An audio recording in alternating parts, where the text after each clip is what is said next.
동력, 글밭, 12월 12일 목요일, 내 안의 시비. 40년 전인 1979년 12월 12일, 전두환 소장은 한아이를 중심으로 군사 쿠데타를 일으킵니다. 이를 두고 쉽게 12.12 사태로 부르지만 정확하게는 12.12 군사 반란이요, 군사 쿠데타입니다.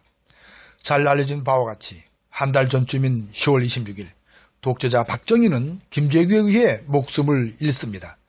저녁 때만 되면 늘 하던 대로 궁정동 안치에서 여자를 끼고 술을 마시다 총격에 사망했죠. 뜻하지 않게 대통령이 죽어 전국의 비상계엄이 선포될 정도로 사회는 크게 혼란한 시기였죠.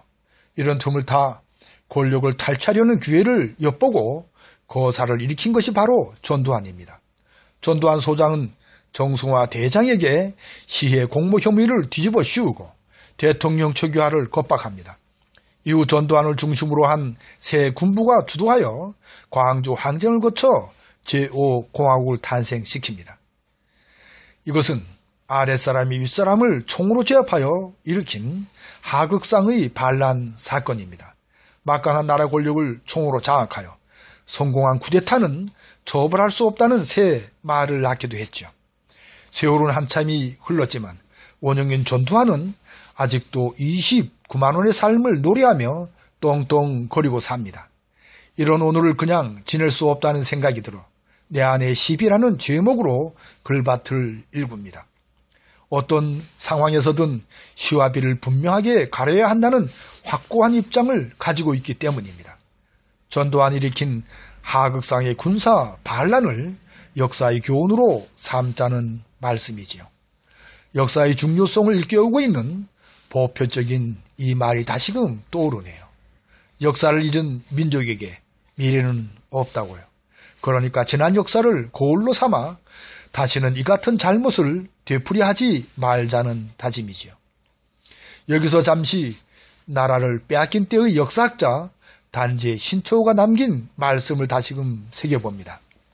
민족을 버리면 역사가 없을 것이며 역사를 버리면 민족의 그 국가에 대한 관념이 크지 않을 것이니 역사가 이 책임이 그 또한 무거운 것이다. 역사를 잊은 민족은 재생할 수 없다. 자신의 나라를 사랑하거든 역사를 읽을 것이며 다른 사람에게 나라를 사랑하게 하려 하거든 역사를 읽게 할 것이다. 역사라는 것은 아와 비아의 투쟁이다. 그렇습니다. 역사에 대한 정의는 참으로 다양합니다. 하지만 이 땅에서 생명으로 살아가는 사람들의 삶이 다 역사일 수는 없을 테지요. 이참에 그 유명한 카의 역사란 과거와 현재와의 대화라는 말을 넘어서기를 빌게 되네요. 오늘에는 오늘의 뜻을 잡고 내일에는 내일의 뜻을 잡아야 할 테지요. 그 뜻은 오늘에 있어 시와 비를 꼭 가리는 삶을 삼자는 것이기도 합니다. 그래야 역사라고 부를 수 있을 테니까요. 아무튼 뜻을 새기며 그 뜻을 내 삶에서 오롯이 살려내는 우리들의 역사이기를 꿈꾸어 봅니다. 그래서 전두환은 죽였어야 했다는 말씀을 감히 드립니다. 오늘도 고맙습니다.